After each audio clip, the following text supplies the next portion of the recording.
రాష్ట్ర జనాభాలో 60% పైగా ఉన్న బీసీలకు స్థానిక సంస్థల ఎన్నికలలో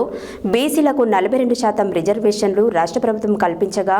రెడ్డి జాగృతికి చెందిన కొంతమంది రిజర్వేషన్ వ్యతిరేకులు కోర్టులను అడ్డం పెట్టుకొని రిజర్వేషన్లను అడ్డుకోవాలని చూస్తున్నారని, బీసీ రిజర్వేషన్లు అడ్డుకుంటే భవిష్యత్తులో బీసీలంతా ఒక్కటై వారిని రాజకీయంగా సమాధి చేస్తారని బీసీ సంక్షేమ సంఘం జిల్లా అధ్యక్షుడు చక్రహరి రామరాజు హెచ్చరించారు. రాష్ట్ర జనాభాలో 60%కు పైగా ఉన్న బీసీలకు స్థానిక సంస్థల ఎన్నికలలో బీసీలకు 42% రిజర్వేషన్లు రాష్ట్ర ప్రభుత్వం కల్పించగా రెడ్డి జాగృతికి చెందిన కొంతమంది రిజర్వేషన్ వ్యతిరేకులు కోర్టులను అడ్డం పెట్టుకుని బీసీ రిజర్వేషన్ను అడ్డుకోవాలని చూస్తున్నారని, బీసీ రిజర్వేషన్లను అడ్డుకుంటే భవిష్యత్తులో బీసీలంతా ఒక్కటై వారిని రాజకీయంగా సమాధి చేస్తారని బీసీ సంక్షేమ సంఘం జిల్లా అధ్యక్షుడు చక్రహరి రామరాజు హెచ్చరించారు. నేడు నల్గొండ జిల్లా కేంద్రంలోని జ్యోతిబాపులే సెంటర్ వద్ద బీసీ రిజర్వేషన్ వ్యతిరేకులపై జరిపిన నిరసన కార్యక్రమంలో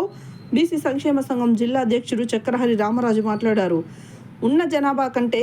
18% రిజర్వేషన్లు తక్కువ చేసి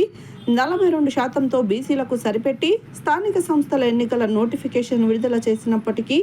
రెడ్డి జాగృతికి చెందిన వారు రాష్ట్ర హైకోర్టులో బీసీ రిజర్వేషన్లు చెల్లవంటూ కోర్టులకు వెళ్లారని, 5% ఉన్న రెడ్డి సామాజిక వర్గానికి చెందిన వారు గత 80 ఏళ్లుగా 90% పదవులు అనుభవిస్తూ బీసీలకు రావాల్సిన వాటాను అడ్డుకోవడం ఎంతవరకు సమంజసమని ఆయన ప్రశ్నించారు. బీసీ రిజర్వేషన్లకు గవర్నర్ ఆమోదముద్ర వేసే బాధ్యత బీజేపీ పార్టీ తీసుకోవాలని, లేని పక్షంలో రిజర్వేషన్లు పెంచే బాధ్యత బీజేపీ తీసుకోవాలని, రిజర్వేషన్లు ఆగిపోతే దానికి బీజేపీదే బాధ్యత ఉంటుందని చక్రహరి రామరాజు హెచ్చరించారు. ఈ సమావేశంలో కాసోజు విశ్వనాథం, నేలపట్ల సత్యనారాయణ, సోమ మల్లన్న,